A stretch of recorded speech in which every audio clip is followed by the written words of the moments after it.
ரொம்ப டேஸ்டியான ஒரு டிஷ் பார்க்க போகிறோம். தக்காளி தொக்கு. இந்த தக்காளி தொக்கு சாப்பிட்றதுக்கு ரொம்ப நல்லாயிருக்கும். இது ரைஸ், சப்பாத்தி, இட்லி, தோசை எதுனாலும் நம்ம வச்சு சாப்பிட்லாம். இதுக்கு தேவையான பொருட்கள் என்ன அப்படின்றத பார்ப்போம். பூண்டு ஒரு கை தோல் உரித்து எடுத்து வச்சுக்கலாம். வெங்காயம் 2 அல்லது 3 வெங்காயம் பொடியாக நறுக்கி எடுத்து வச்சுக்கலாம். தக்காளி ஒரு 3 தக்காளி மீடியம் சைஸில், அதுவும் பொடியாக நறுக்கிக்கோங்க. மிளகாய், காஞ்ச மிளகாய் ஒரு 10லேருந்து 15 மிளகாய். புளி சின்ன எலுமிச்சம்பழம் சைஸ்க்கு நம்ம புளி எடுத்து தண்ணி கொஞ்சமாக ஊற்றி அதை நம்ம ஊற வச்சு எடுத்துக்கலாம். கடுகு ஒரு டேபிள் ஸ்பூன், வெந்தயம் 1/2 டீஸ்பூன், பெருங்காயம் 1/2 டீஸ்பூன், மஞ்சத்தூள் 1/2 டீஸ்பூன். இதெல்லாம் தான் நமக்கு தேவையான பொருட்கள். முதல்ல ஒரு இட்லி பானை எடுத்து அதை அடுப்பில் வச்சுட்டு அந்த இட்லி தட்டில் நம்ம வெட்டி வச்சிருக்கிற வெங்காயம், தக்காளி, உரிச்ச பூண்டு, ஊற வச்சிருக்கிற புளி, காஞ்ச மிளகாய், இது எல்லாமே அந்த இட்லி தட்டில் நம்ம ஸ்ப்ரெட் பண்ணி விட்டுட்டு ஒரு மூடியை போட்டுட்டு ஒரு 15 நிமிஷம் வரைக்கும் அதை ஆவியில் வேக வச்சு எடுத்துக்கலாம். அது ஒரு பக்கம் வெந்துட்டு இருக்கும்போது ஒரு கடாயை வச்சுட்டு அதில் நம்ம எடுத்து வச்சிருக்கிற கடுகு தனியாக பொரியிற வரைக்கும் கொஞ்சம் மீடியமான ஃப்ளேமில் வச்சு வறுத்துக்கலாம். அதே மாதிரி வெந்தயம் அதையும் வெறும் பேனில் போட்டு நம்ம வறுத்தெடுத்து அது ஆறுனதுக்கப்புறம் அதை பொடி பண்ணி எடுத்து தனியாக வச்சுக்கலாம். இந்த பொடி நல்லா நைஸாக பொடி பண்ணிடணும்.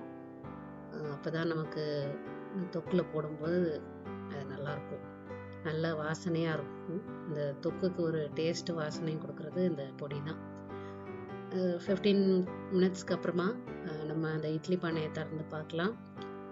அதில் வெங்காயம், தக்காளி இதெல்லாமே நல்லா ஆவியில் வெந்துருச்சு. மிளகாய் கூட நல்லா சாஃப்டாயிருச்சு. இது ஒரு 10 நிமிஷம் ஆற விட்டுட்டு ஒரு மிக்ஸி ஜாரில் அதை போட்டு நம்ம நல்லா நைஸாக அரைச்சி எடுத்துக்கணும். இது அரைச்சி எடுத்த அந்த விழுதை ஒரு வடிகட்டியில் வச்சு நம்ம அதை ஸ்ட்ரெயின் பண்ணி எடுத்துக்கலாம். அது வடிகட்டி எடுத்தோன்னு சொன்னால் அந்த மிளகாய் விதை, தக்காளி தோல் ஏதாவது அரைப்படாமல் இருந்துச்சுன்னா அதெல்லாம் நமக்கு அந்த வடிகட்டியில் நின்றோம்.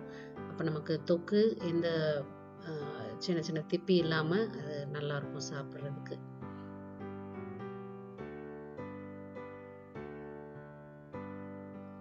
அதை வடிகட்டி எடுத்து வச்சதுக்கப்புறமா ஒரு கடாயை அடுப்பில் வச்சுட்டு அந்த பேன் சூடானதுக்கப்புறம் எண்ணெய் சேர்த்துக்கலாம். எண்ணெய் நமக்கு இந்த தொக்குக்கு கொஞ்சம் நிறையாவே தேவைப்படும். அதனால் ஒரு 3லேருந்து 4 டேபிள் ஸ்பூன் அளவுக்கு எண்ணெய் சேர்த்துக்கலாம். இந்த எண்ணெய் நம்ம நல்லெண்ணெய் சேர்த்தோன்னா ரொம்ப நல்லாயிருக்கும். வேறு நம்மகிட்ட இருக்கிற எண்ணெய் எதுவாக இருந்தாலும் கூட சேர்த்துக்கலாம். பட் நல்லெண்ணெயில் செஞ்சோன்னா அது டேஸ்ட்டு, வாசனை எல்லாமே இன்னும் நல்லாயிருக்கும். எண்ணெய் சூடானதும் ஒரு டேபிள் ஸ்பூன் அளவுக்கு கடுகு அந்த எண்ணெயில் போட்டு, கடுகு பொரிஞ்சதும் நம்ம அரைச்சி வடிகட்டி எடுத்து வச்சுருக்கோம் இல்லையா, அந்த பேஸ்ட் அதை அந்த எண்ணெயில் நம்ம போட்டு வதக்கணும். இதை நீங்கள் செய்யும்போது கொஞ்சம் கேர்ஃபுல்லாக இருக்கணும். ஏன்னா எண்ணெய் சூடாக இருக்கும்.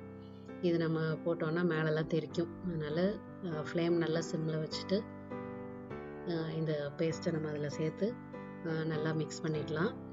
இது ஒரு 2-3 நிமிஷம் வரைக்கும் நல்லா மிக்ஸ் பண்ணி கொடுத்துக்கோங்க.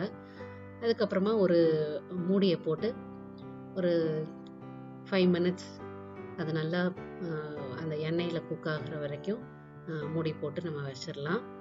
கொஞ்சம் அப்பப்போ அடி பிடிக்காமல் இருக்கிறதுக்கு நம்ம திறந்து நடுவில் கிண்டி விட்டுக்கலாம். இந்த சமயத்தில் நம்ம அரைச்சி அந்த பொடி ரெடி பண்ணி வச்சுருக்கோம் இல்லையா, அந்த பொடியை நம்ம அதில் தூவிடலாம். அதோட மஞ்சத்தூள், அப்புறம் அதுக்கு தேவையான உப்பு, இதையும் நம்ம அந்த பேனில் போட்டு அதையும் நல்லா மிக்ஸ் பண்ணி விட்டுடலாம். அதை மிக்ஸ் பண்ணும்போதே நல்லா உங்களுக்கு வாசனை தெரியும். மிக்ஸ் பண்ணிவிட்டு மறுபடியும் ஒரு 3 to 5 மினிட்ஸ் நம்ம ஃப்ளேம் மீடியம் அல்லதுன்னா ஸ்லோ ஃப்ளேமில் வச்சுட்டு மறுபடியும் மூடி வச்சோன்னா அது இன்னும் கொஞ்சம் நேரம் நல்லா குக் ஆகிடும். இந்த நேரத்தில் நம்ம அந்த தொக்குக்கு தேவையான உப்பு சரியாக இருக்கா அப்படின்றத பார்த்துக்கலாம். இது ஒரு சின்ன டிப் தான். நமக்கு தேவை ஒரு டேஸ்ட்டை என்ஹான்ஸ் பண்ணுறதுக்காக இதை இறக்குறதுக்கு முன்னாடி ஒரு அரை டீஸ்பூன் அளவுக்கு நாட்டு சர்க்கரை அல்லது வெல்லம் அல்லது கருப்பட்டி அதில் நம்ம சேர்த்து மிக்ஸ் பண்ணிவிட்டு அதை இறக்கிக்கலாம்.